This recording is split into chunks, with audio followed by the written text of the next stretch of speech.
We actually accidentally drove over a cat the other day.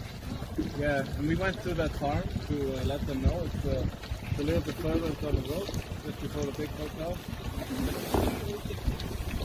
No, it was just a white colorless cat, and we just ran to the first farm. And we were in shock. We were just, oh sorry, we ran over the cat. It was like, it's fine. People come here all the time, and everyone's driving on, no, not cats, other white cats. And, people drive on sheep all the time. They hit them. People are not prepared for this free roaming sheep. Sheep and birds. Oh yeah, a lot of that white bird. Yeah,